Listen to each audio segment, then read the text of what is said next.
Nag-iisip, nagtatanong, nananaginip. Paniniwala ko hindi niya ako pababayaan. Marinig sana mga saloobin na galing sa aking puso. Lumisan ang hinanaing na galing sa aking damdamin. Nagdadasal ng matiim-tim, sana pakinggan niya ang mga dasal ko. Inihiling sana mapagkaloob sa akin ang bawat hiling ko.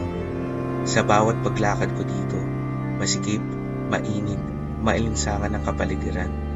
Sa bawat paghampas ng lupit, pilit lumalapit para mahawakan. Madaming lumilipad na puting panyo, sinasalo at pinapahid sa kanya. May nakaluhod na pasa ng krus sa kanyang balikan. Pilit namin inaakyat upang mayakap at mahagkan. Sa bawat himig ng tao, bawat pito, bawat sigaw, alam ko naririnig niya ang hinaing namin. Ilang untog, ilang bangga, nararamdaman ko na ang hirap. Ilang pasa ang aking matatamo, ilang banga sa aking muka. Napapagod na ako, masakit na ang katawan ko. Hindi ko alam kung bakit ko ginagawa to.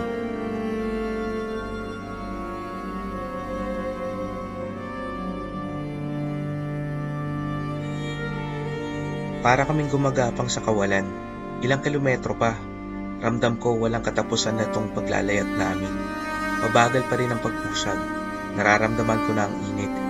Masakit na sa balat, tila tinutusok ng karayong paulit-ulit. Basa na ang katawan sa bawat pagpatak ng pawis. Kailangan na madampian ng tubig ang uhaw kong labi. Sa gitna ng prosesyon, nakita ko ang sinag ng araw. Sa sobrang tingkad, bigla ako napayuko. Naging blanko ang aking paningin, katawan na wala sa katatagan. Wala nang tumatakbo sa isip ko. Wala na, ubos na. Ang tanging nararamdaman ko ang pintig ng aking puso. Nagsusumamo, binibigas ang ama namin ng ilang beses. Hinahawakan ang rosaryo na may higpit, paulit-ulit sa aking mga hiling.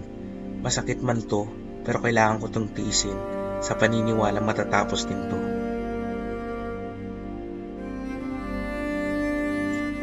Pagkatapos ng ilang oras, nakikita ko na ang krus ay taas. Naririnig ko na ang tunog ng kampana at hiyaw ng mga tao. Malapit na. Oo, malapit na. Maabot ko na at matatapos ito. Naririnig ko na ang bawat tao na nagsasaya at binabanggit ang Viva paulit-ulit. Unti-unti ko nararamdaman ang ngiti sa mukha ko. Ilang hakbang na lang. Hindi ko na nga maramdaman ang mga paa ko. Puno na ito ng kalyo at dumi. Warak na ang damit na sinuot ko. Sa pagdating sa paroroonan, napaluhod ako. Napansin ko, tila hindi natatapos ang pagbintig ng puso ko. Biglang may tumulong luha sa aking mga mata. Tila lumabas ang puot at galit na matagal kong hinukay sa aking damdamin. Nabanggit ko na nga lahat ng mga dasal ko sa kanya. Mga panalangin na paulit-ulit. Mga hinihiling na sana mapagkaloob sa akin at makamit ang ligaya na matagal kong inaasam. Natapos na at nagsiuwian ang mga tao. Kinuha na mga tsinelas na pinatago sa kung sino. Nakauwi na matiwasay sa kanya-kanyang mga pamilya. Kumain at nilasap ang bawat kagat. Binawi ang gutom na naramdaman kanina. Sumindi ng sigarilyo para bumaba ang kinain. Uminom ng malamig na serbesa para pampatulog. Naligo para mawala ang dumi sa aking katawan. Nagbihis at humiga sa malambot na kama. Napakasarap ng tulog ko. Napanaginipan ko na nasa magandang tanawin ako. Tama ang init at lamig.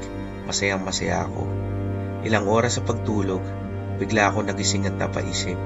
Nagpasalamat na ba ako?